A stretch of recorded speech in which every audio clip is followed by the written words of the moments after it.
I would imagine that everyone has a relative dealing with type 1 or type 2 diabetes.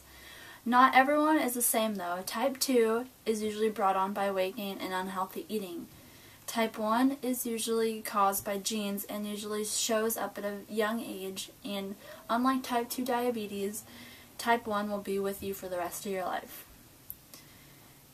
How can a person tell if you have type 1 diabetes? How will it affect them? Is it curable? I'm going to tell you first what happens in the body, second, symptoms on how to tell if you might be diabetic, and third, treatments on how to take care of type 1 diabetes, and lastly, how it affects a person. First, let me tell you about what type 1 diabetes is and how your body changes. Type 1 diabetes is also known as juvenile or insulin-dependent diabetes. It can occur at any age, but usually is diagnosed in children. Insulin is a hormone produced by cells called beta cells. Insulin is needed to move glucose through the cells where it can be stored and used for energy later. For type 1 diabetics, it produces very little to none. Without the appropriate amount of insulin, glucose builds up in the bloodstream instead of going into the beta cells, and the energy cannot be produced, and it leads to becoming a type 1 diabetic. Approximately 5 to 10 years, insulin-creating beta cells in the pancreas are completely destroyed, in which a person becomes dependent on insulin. In the PubMed Health website, it said the cause is unknown, but it could be a viral or environmental trigger in genetically susceptible people that causes the immune system to react, making the white blood cells attack the insulin in the pancreas.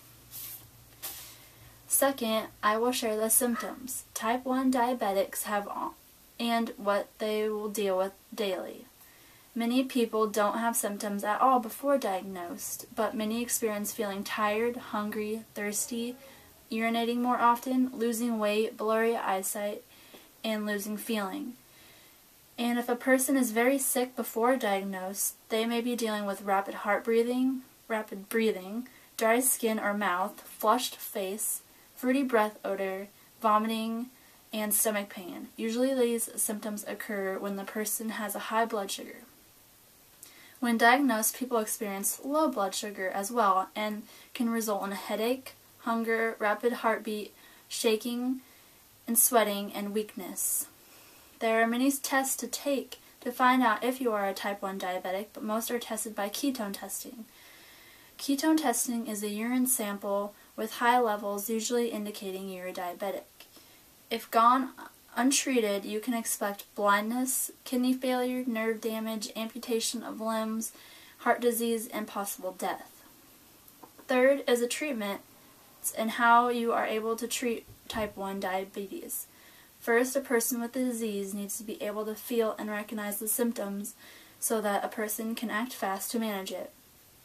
The basic steps to know are to recognize low and high blood sugar, diabetes meal planning, mostly cutting sugar unless low, how to give insulin, monitor ketones, adjusting food intake, insulin, and exercise intake, how to handle sick days, and how to store and buy medical supplies.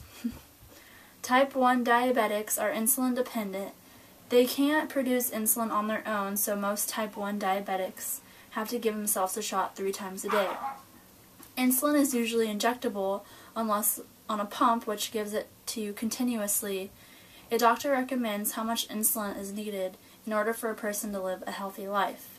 But occasionally adjustments are needed when active, being sick, or traveling are in effect. Diabetics must watch what they eat, mostly low-carb, low-sugar foods. Also, physical activity must be monitored because it burns calories faster, and you must keep hydrated and wear right footwear and eat food with high calories. When a person doesn't manage their insulin intake, multiple things can happen, like lose consciousness, kidney failure, blindness, and seizures. Lastly, type 1 diabetes is a huge rising disease, and more than 3 million Americans have diabetes. I'm going to explain how it affects the person and the family. From the get-go, diabetes is difficult and it never gets easier.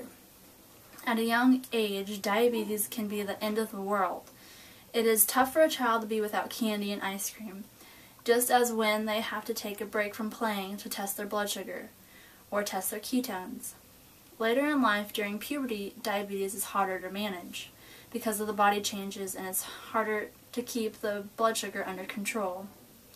After puberty, adulthood has the worries of gangrene, liver and kidney damage, and blindness. Type 1 diabetes is an ongoing life-changing health condition, and it takes a lot of work to be healthy, but anyone that has a type 1 or type 2 diabetes can live a normal life. In conclusion, diabetes is a life-changing and sometimes heartbreaking disease that touched too many lives, and yet today, with our advanced technology, there is no cure. Hopefully, in our near and upcoming future, people with type 1 and type 2 diabetes could have pancreas transplants so that they no longer have to deal with insulin dependency. I hope everyone watching understands the life-threatening disease of type 1 diabetes, and one day we can have a cure and only let it be a thing of the past. Thank you.